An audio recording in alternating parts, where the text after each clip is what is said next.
Du coup, Forever la Vicky, bah un ou une brésilienne. Voilà, c'est l'info qu'on a. C'est le TAS qui me l'a dit, attention. Attention, grosse info. Par contre, ouais, full nouvelle meuf, hein.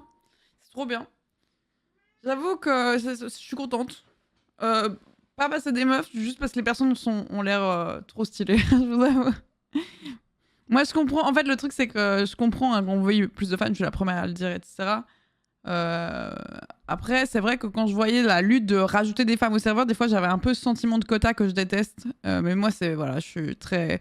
On a tous un avis différent sur le sujet. C'est juste que j'ai beaucoup vécu le fait d'être un quota et qu'on me rajoute parce que je suis une meuf. Et en fait, j'avoue qu'à force, quand je voyais tout le monde hurler genre juste plus de femmes, on s'en fiche un peu lesquelles, go. Il y a eu des moments, voilà. Là, j'avoue, je suis trop contente qu'il y ait plus de femmes, bien sûr, mais surtout les créatrices qui ont été rajoutées ont l'air incroyables. C'est surtout ça, en fait. Ça a l'air d'être des personnes de fous. Et je suis refaite. Merci, j'ai pas lu pour le deuxième WhatsApp. Après, moi, je vous avoue que je suis. Bon, comment dire. Je faisais partie un peu de ces personnes un peu pick-me à l'adolescence qui avaient pas de potes meufs et qui avaient que des potes mecs. Ce qui a énormément changé à mon plus grand bonheur parce qu'en vrai, mes copines maintenant, c'est genre. C'est une grosse partie de ma vie. Et j'en suis refaite. Juste, c'est quelque chose qui m'est arrivé tard. Donc, être entourée de gars, ça me. On va dire que ça me dérange pas de manière personnelle, ça me dérange de manière symbolique. Vous voyez ce que je veux dire? En fait, c'est une question trop difficile. J'ai une grosse discussion avec ça, avec Forever. On n'était pas complètement d'accord. Mais bref, j'ai l'impression qu'aux États-Unis, c'est beaucoup plus accepté cet aspect de quota, où c'est bien parce qu'en fait, les places de quota forcent à représenter des personnes et que donc, il y a plus de représentations. Et je comprends l'idée. Juste quand tu deviens ce quota, c'est de la merde à vivre. Voilà ce que je vais vous dire. Je comprends l'idée où des fois, il faut imposer des choses pour que des systématiques se mettent en place. Mais quand c'est systématique, moi, les 3/4 des jeux qu'on me propose en OP, c'est des trucs de merde qui me correspondent pas du tout, que je vois plein de potes, on leur propose des jeux qui leur correspondent à leur contenu, et que moi, c'est juste parce que je suis un gros profil féminin, et que c'est souvent le cas. Je peux vous dire que c'est quelque chose qui fait du mal aussi. Donc, je suis partagée sur l'utilisation de ça. Donc, moi, le fait de... Il manque certaines catégories de personnes. Oui. Mais le forcer serait-il forcément la bonne chose? Comment tu fais pour que ce soit bien fait, tu vois? C'est très compliqué. Merci Mako pour le prime. Merci à toi. Merci beaucoup.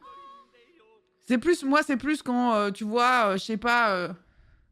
En fait, il y a des trucs où il y a des flagrances. Tu vois, une émission qui dure depuis 4 ans, qui a jamais eu une invitée meuf ou une invitée racisée, enfin, j'en sais rien, genre... Et que là, tu dis, bon, ouais, il y aura peut-être un effort à faire. Mais la course à mettre une personne de chaque catégorie, des fois, je suis un peu, ça devient compliqué aussi. Il est parfois nécessaire de forcer l'innovation, il fait quand même proposer des projets adaptés aux personnes. Voilà, c'est ça. En fait, pour moi, je comprends... C'est pour ça que je dis je comprends l'idée. Je pense qu'il y a des moments où c'est important. Par exemple, tu fais une table, on va dire, de JDR, j'en sais rien, et tu te dis ah, je vais inviter mes gigapotes, et tu te rends compte qu'en fait, t'as qu'une catégorie qui sont un homme cis blanc et qui t'en as 8 autour de la table. C'est bien de se poser la question en disant est-ce que dans mon groupe, il n'y aura pas quelqu'un qui correspondrait, avec qui je m'entends bien, qu'on pourrait rajouter, qui varierait un peu? Ça, je trouve, et qui donnerait plus de représentation, oui, tu vois. Mais par contre, prendre le petit chapeau de nom avec alors, les femmes, hop, d'accord, c'est bon. LGBT, allez, on fouille. Allez, vas-y, ça part, ça ira très très bien. Là, ça devient compliqué. Voilà. Mais c'est un sujet qui est compliqué en fait, en vrai, parce que déjà, juste, il y a des visions très différentes en fonction de où tu viens, à quelle vitesse t'es allé, comment les choses sont développées. Mais j'ai des amis qui ont été des fois invités à des trucs en leur disant regarde, c'est parce que ça, on adore ton contenu et tout, qui se sont rendus compte par la suite que c'était pas du tout ça, et que c'était juste parce que ces personnes étaient représentées dans des minorités, représentaient certaines minorités et que ça remplissait toutes les cases. Et je peux dire que ces personnes ont vraiment juste souffert de la nouvelle. Enfin, c'était juste dur.